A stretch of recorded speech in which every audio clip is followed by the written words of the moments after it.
Welcome to this explainer. Today we're diving into the incredibly chilling true story of Anneliese Michel. Now, if that name sounds slightly familiar, it's because this case is so deeply unsettling and honestly so controversial that it actually inspired the Hollywood movie The Exorcism of Emily Rose. It is literally one of the only cases of alleged demonic possession to ever end up in a modern court of law. So we're going to strip away the Hollywood dramatization and look strictly at the facts, the timelines, and the testimonies to try and understand exactly what happened and how a young woman's life ended in such unimaginable tragedy. Okay, let's dive into this by putting you right in the jury box. Throughout this explainer, we have to impartially examine the escalating medical facts against some truly terrifying supernatural claims. On one hand, we have clinical diagnoses of severe epilepsy and psychosis, but then on the flip side, we have seasoned priests and deeply disturbing eyewitness accounts that just seem to completely defy logic and science. So let's see where the evidence leads us. To understand how we eventually end up in a courtroom, we really have to start at the beginning. Anneliese was born in 1952 in Klingenberg, Germany, and raised in a strict Catholic family. Her medical journey started in 1968 when she was just 16. She had this absolutely terrifying episode where she lost consciousness and felt this heavy, crushing pressure pinning her down to her bed. The next year, a neurologist, Dr. Luthi, ran a brain scan, an EEG. Now, surprisingly, it actually came back normal, showing only minor irregular patterns. But despite the lack of hard physical evidence, doctors hypothesized it was a form of seizure and prescribed anti-seizure meds like Dilantin. Unfortunately, those medications didn't help at all. By 1973, her symptoms took a very dark turn. Anneliese started hearing knocking sounds and horrific voices telling her she was damned to hell. The descriptions from her mother during this period are just incredibly visceral. It's the kind of thing where realistic horror scenes create and real images generate right in your mind as you hear it. Her mother was completely rattled when she caught Anneliese furiously staring down a statue of the Virgin Mary. According to her mother's explicit, sworn account, Anneliese's eyes turned jet black and her hands literally seemed to transform into thick paws with claws. Anneliese herself began reporting horrific visions of demon faces tormenting her constantly, and perhaps strangest of all, she reported a phantom stench of burnt feces, a smell that shockingly, many other people around her later claimed to smell in the room as well. So right around here, Anneliese's treatment splits down two entirely different paths. On the medical side, a Freudian psychiatrist diagnosed her as neurotic with possible epilepsy, and a neurologist eventually swapped out her old medication for a much stronger drug called Tegretol.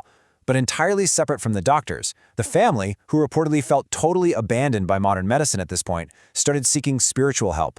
They consulted with a Jesuit priest named Father Alt, so we suddenly have these two completely different worlds running parallel to each other, both frantically trying to save her. Sadly, neither approach stopped the decline.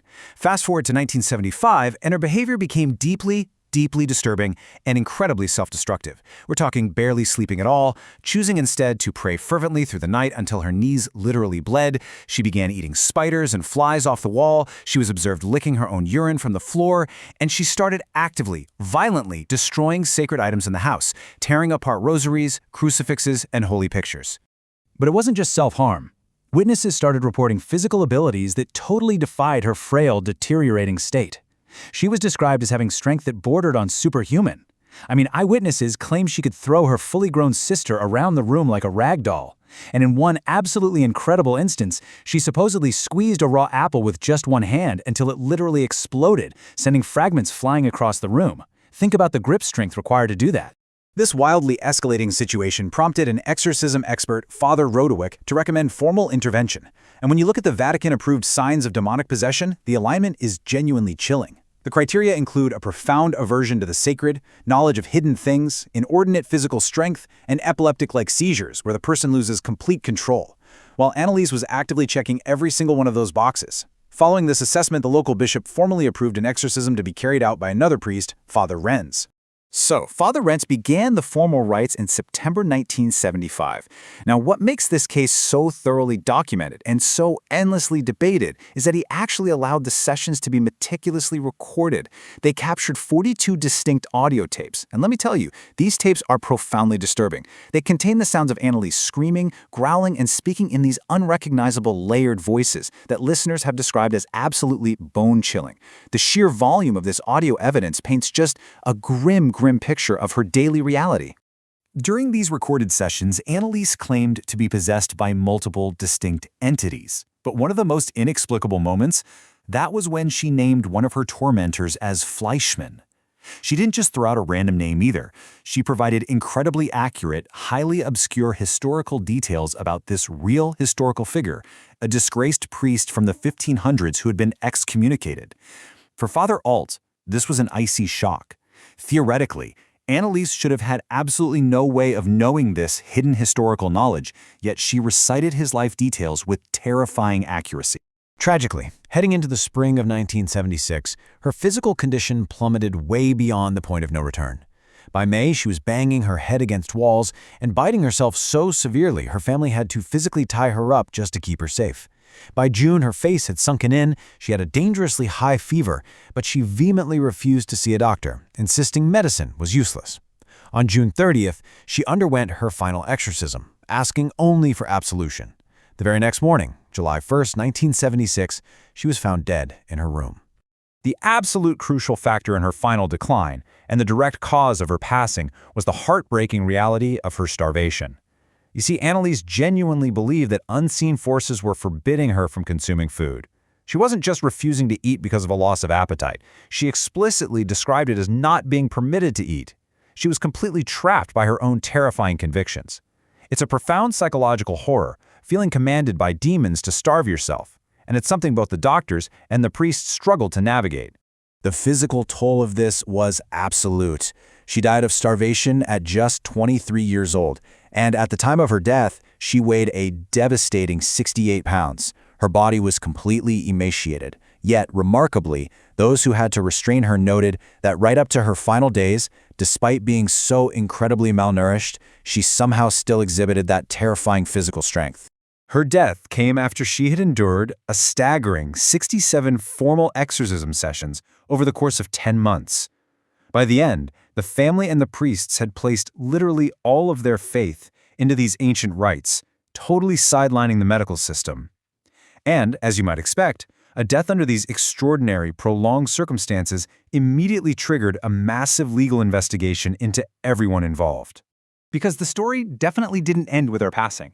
In 1978, Anneliese's parents, along with Father Alt and Father Renz, were officially put on trial for negligent homicide. This trial essentially dragged the ancient, centuries-old debate of modern medicine versus the supernatural out of the shadows and threw it directly under the harsh fluorescent lights of a modern courtroom. The battle in the courtroom drew very sharp lines. The defense argued, from a strictly legal standpoint, that Anneliese was a competent adult, exercising her lawful right to deny medical care. Forcing her would have meant electroshock therapy or force-feeding against her will. They also noted a doctor did visit her shortly before her death, and crucially, her autopsy showed a completely healthy brain, zero microscopic damage indicating lifelong epilepsy. But the prosecution fought back hard. They argued she absolutely did have epilepsy and that the strong medication she took chemically suppressed her physical seizures, warping them into a fatal delusional psychosis. They held the defendants strictly liable for not forcing medical intervention. Now, it's really interesting because author Felicitas D. Goodman noted that the court seemed to just accept the epilepsy theory as airtight fact while completely glossing over some really strange medical anomalies. For instance, Anneliese had unusually dilated pupils, and her body lacked the typical starvation ulcers you almost always see in severe malnutrition cases. Plus, the prosecution claimed the meds suppressed her seizures into psychosis, right? But Anneliese's terrifying psychotic visions actually started before she was even put on those stronger drugs. That leaves a really uncomfortable gap in the medical timeline. In the end, though, the court sided heavily with the prosecution. The judges ruled that Anneliese was mentally unable to make decisions for herself, and therefore the family and priests had a legal duty to force her into medical treatment. All 4 defendants were found guilty of negligent homicide. But here's where it gets complicated. They were sentenced to 6 months in prison, but the sentence was suspended for 3 years. So they were guilty, but they didn't actually serve any time behind bars. A pretty clear nod from the court to the intense moral complexity of the entire situation. As we wrap up this explainer, we are left with a profoundly tragic and frankly unsolved mystery. Was Anneliese just a victim of a terrible mental illness that was fatally exacerbated by religious reinforcement? Or did something truly supernatural take place in that house? Her story forces us to ask a deeply uncomfortable question. Where exactly do we draw the line between respecting someone's deeply held faith, recognizing a fatal psychiatric crisis, and imposing forced medical consent? It's a haunting question, and it's what makes the case of Anneliese Michel absolutely unforgettable. Thank you so much for joining me for this explainer, and keep questioning the world around you.